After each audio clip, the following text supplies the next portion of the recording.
In 1977, a small factory in Colvin, Leicester got to work on something that would change the lives of countless people.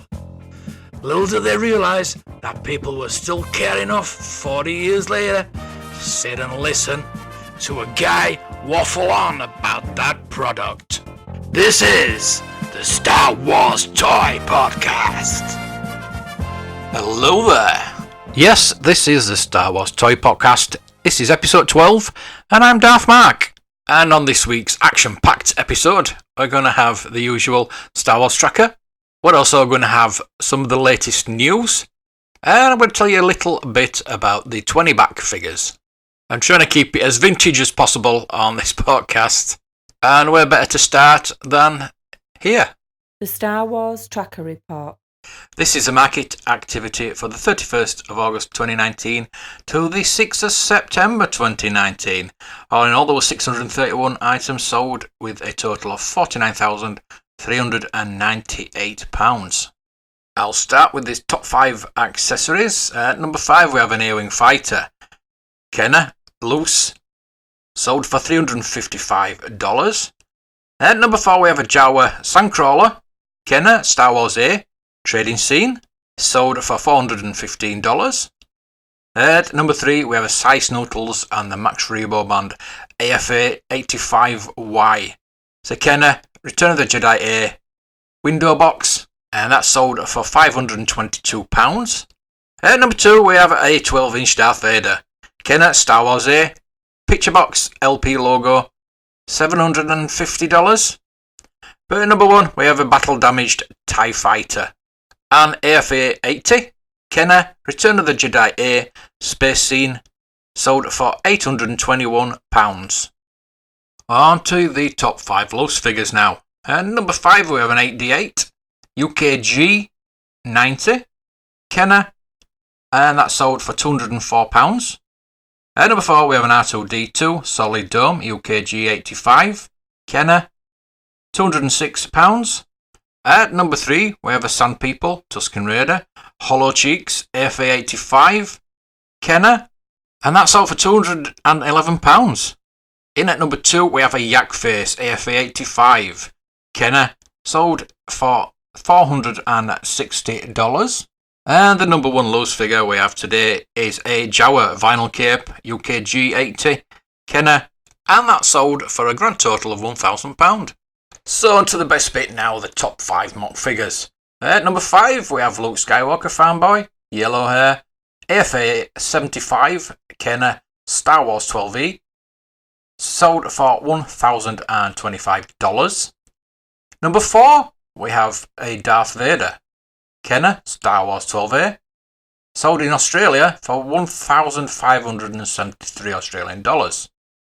At number 3 we have a Princess Leia Organa Bush Disguise, and that's on the PBP licensee, which is one of the licensees I will be talking about in the coming weeks. That's on a Return of the Jedi 65A card, and it sold for £980. At number 2 we have an AFA 85 Boba Fett, and it's a Palatoy this time. Return of the Jedi 45C. It's sold in the United States for $1,228. But at number 1 we have a Ben Kenobi with white hair, AFA 80, Kenner, Star Wars 12A, so one of the first cards, sold in the United States for $1,375.95. Somebody got an absolute bargain there. So that is your Star Wars Tracker report for this week. If you're interested in having the Star Wars Tracker for yourself, just go to www.starwarstracker.com, and there you can get an app for your mobile on iOS and Android. But you can also get the software for your computer and track your lovely collection on your desktop. If you'd also like $5 off the price of that, it will be TSW-25 to get it for $25. Penny for your thoughts. So as I said earlier, I'm going to be taking you through the 20-back figures today, which actually there are 21. You'll find out why if you keep listening. So the first 21 were all on the Star Wars card. First up, we have the Death Star droid. It's obviously coming on the Star Wars card. the Empire Strikes Back card, Return of the Jedi, and the Tri-Logo cards, all with the same picture. As I can't imagine there's many publicity shots of the Death Star droid, we don't see it for very often. But it's still got its own figure. Next up we have one of the most beloved characters from Star Wars. Probably the best Cantina character, Greedo. Again, Greedo came on 4 different cards: Star Wars, Empire Strikes Back, Return of the Jedi, and the Tri-Logo. The figure itself was a pretty good likeness of Greedo, but it didn't have the orange jumpsuit, and it came with the blue-black Rebel blaster. Next up, we have another great Cantina character, probably the second best one, and he did star in E.T. alongside Greedo, and that's Hammerhead. Once again, they just did the 4 different logo card backs: Star Wars, Empire Strikes Back, Return of the Jedi, and the Tri-Logo one. And again with the same photo. If you listen to when I was talking about the first 12 figures, you'll notice that the Return of the Jedi card backs had a different photo. They reinvented them. That was the main characters though. They just don't seem to be doing it with the background characters.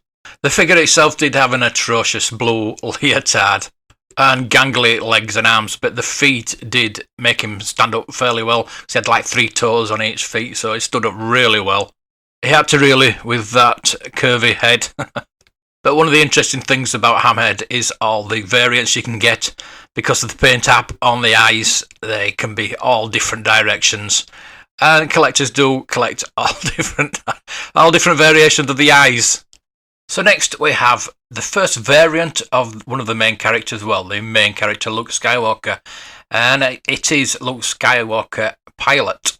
Although this does look like a generic pilot, it is meant to be Luke, and I always thought that a bit of black under his helmet was his hair, but apparently they are supposed to be goggles. But it is one of the best figures in the first 21 because of the detailing on the pilot suit. And one of the best features of this figure is the hand.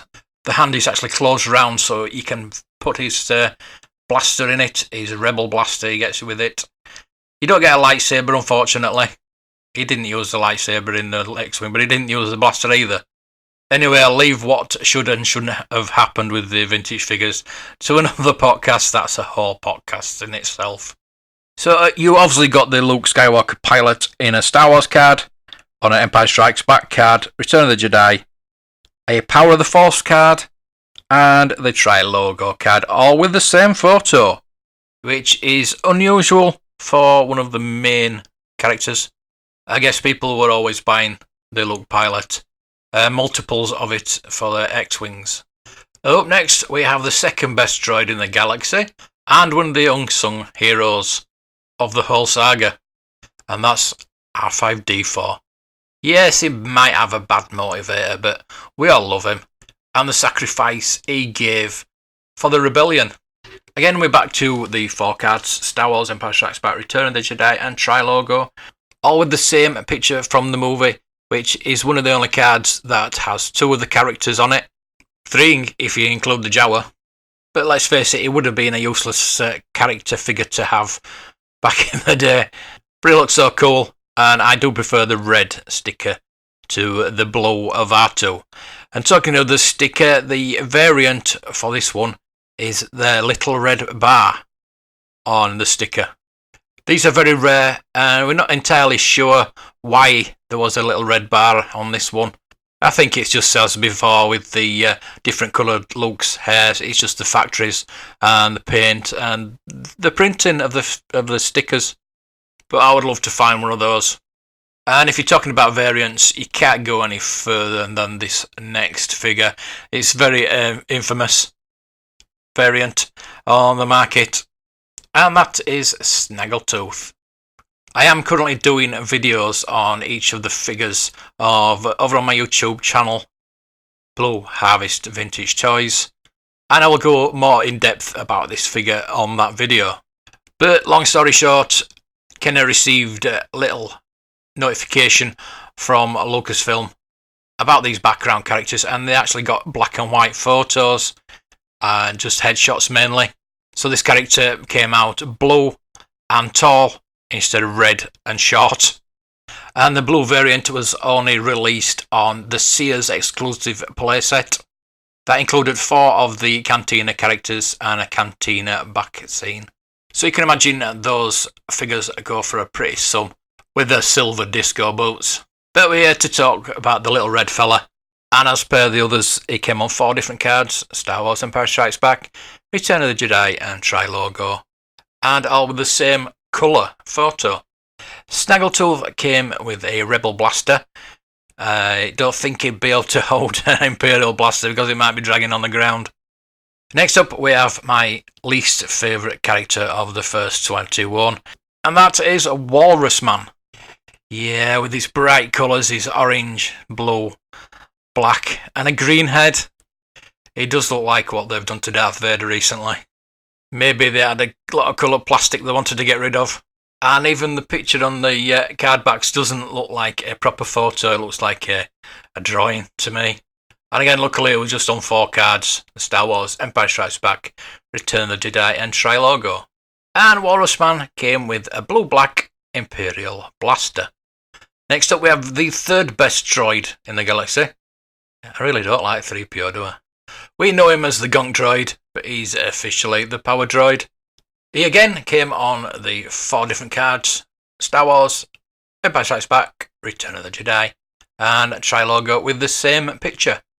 This is actually a great figure with the clicky feet and the rubber antennae, which is easily lost. And you'll find them these days without the antennae, and just be careful that it's not a reproduction. I'm not sure if they talk about it on the Imperial Gunnery. I think it's just weaponry, but they should put the repro versions of that rubber antennae on there. So yeah, great figure and a great addition to the droids. So that's the first 20 figures done of the Star Wars line. But I did say there was a 21st, didn't I? Yes, it came on a Star Wars card, even though it wasn't in Star Wars originally. That has been retconned now, unfortunately. I don't think it takes a bit away from his appearance in Empire Strikes Back, but we can't change that. We can only keep it in our head canon. So which figure is it I'm talking about? I'm sure you know, it's Boba Fett. The only figure with his own tax. So yeah, this did actually come out on the Star Wars card. And obviously we all know about the infamous rocket firing Boba Fett mail away. And they did have a lot of these ready and tried to push them out pretty quickly, and didn't have the Empire Strikes Back cards ready, so they put them out on the Star Wars cards, which is unofficially a 21 back, the only 21 back you'll find. So the Star Wars Empire Strikes Back and Return of the Jedi cards all had the same photo of Boba Fett firing fire, but the Return of the Jedi card got changed halfway through, as it did with most of the main characters, onto a scene from Return of the Jedi, when he's actually on the skiff shooting at Luke. And the Tri-Logo has got that same photo as well. The figure itself is a good representation of Boba. You do get the Imperial Blaster, but you don't get the rocket firing mechanism at the back. You should have really got 2 blasters with it. That would have made it even cooler, if that's possible. As with all the figures, we do have variants from different countries, different CEOs, but this did have a very much lighter paint app with unpainted knee, unpainted dart. It's all different variants of the Tri-Logo Boba Fett. And that variant is worth significantly more, say about £120 to £150 loose, compared with the normal Boba Fett, which you'd probably get about 20 quid. The Taiwan version goes for a bit more. But again, it's like what I said, it's the Boba Fett tax. So there you go, we're up to date on the first 21 figures. I'm really looking forward to the Empire Strikes Back line because that is my favourite. So you'll be hearing about that sooner rather than later.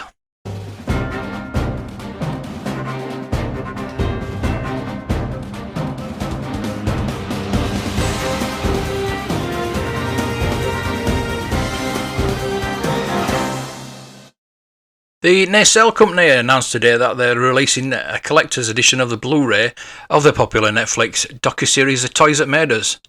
Naturally, the collector's edition will come with the series collectible designed by NECA. The Toys That Made Us is a nostalgic look at some of the world's most iconic toy franchises. It's a deep dive into the minds behind these toys and looks at the rise and occasionally fall. This series consists of 8 episodes over 2 seasons and looks at the history of such franchises as Star Wars, Barbie, G.I. Joe, Hello Kitty, amongst others. Described as a show that will make you rethink your childhood by The Guardian, and a delightful dip into nostalgia, Collider. Both seasons have been included on the Collector's Edition Blu-ray. Since the show is targeted towards lovers of pop culture and nostalgia, it seems like a no-brainer to offer a collectible Blu-ray of seasons 1 and 2 with the help of the friends at NECA. We've produced the world's first Toys That Made Us collectible, says Brian Volk-Weiss, CEO of the Nestle company. Sounds like a no-brainer to me.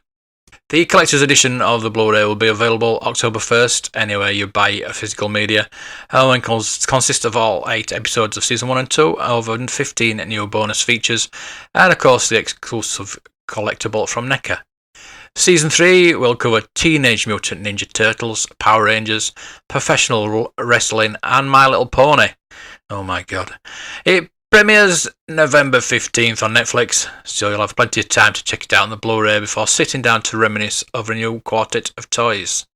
Founded by Brian Volk-Weiss, who I have actually interviewed before, Nestle company develops, produces and distributes features and documentary films as well as TV shows, both scripted and unscripted. Nestle's vast array of partnerships include Netflix, Amazon, Disney, HBO, Discovery, A&E Network, Hulu, Viacom, and many more. The Nestle company has produced the hit Netflix docu-series The Toys That Made Us and its upcoming spin-off The Movies That Made Us. I'm looking forward to that one. So I'm not really sure if that will be available in the UK. I'm sure you'll be able to get it on Amazon though. There is in fact a listing of it on Amazon, but no seller. It is up for £27.66p. But as I said, there's no seller there. So I'll just keep an eye on that. I'll keep you updated. A LEGO Star Wars Battle of Endor 20th Anniversary Edition set 40362 gift with purchase has been confirmed in a LEGO store calendar from Italy. It is set to be available from October 4th to 6th, 2019 with a €75 minimum spend.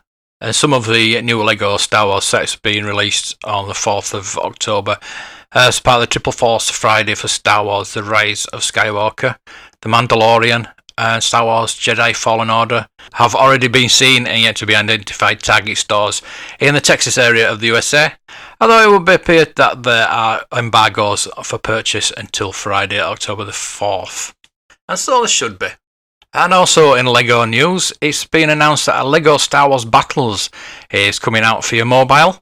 It seems to be a combination of the LEGO Star Wars video games and the Empire at War PC games.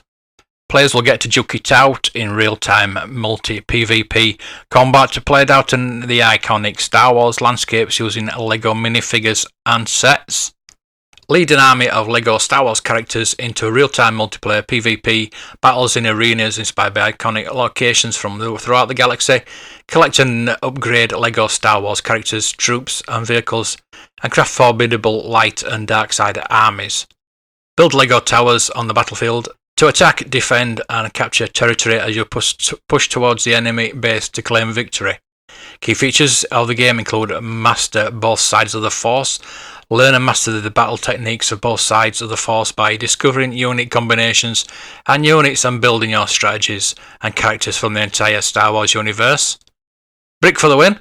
Build LEGO towers on the battlefield to defend your base and advance on the battlefield and capture your opponent's territory.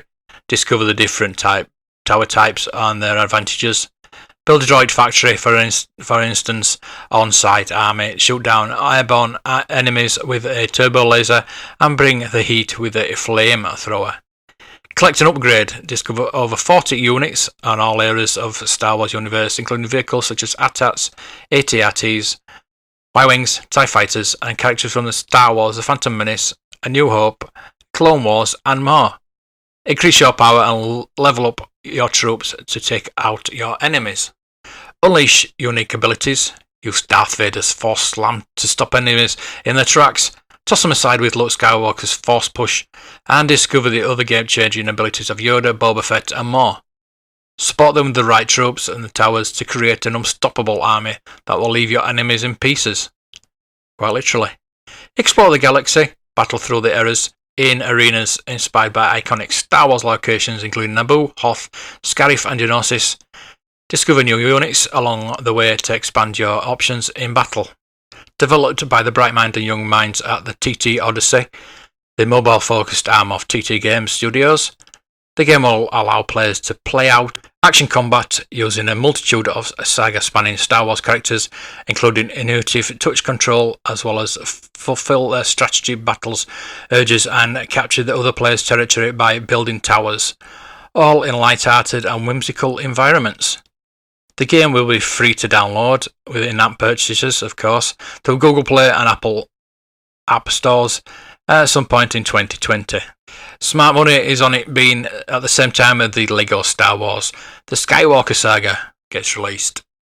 And finally this week we have for the first time in any podcast I've ever done, is a Kotobukiya ArtFX Luke Skywalker X-Wing pilot statue. The Luke Skywalker in his X-Wing pilot statue, although it's only 1/10 scale, perfectly resembles the fine details from the movie, despite its small size.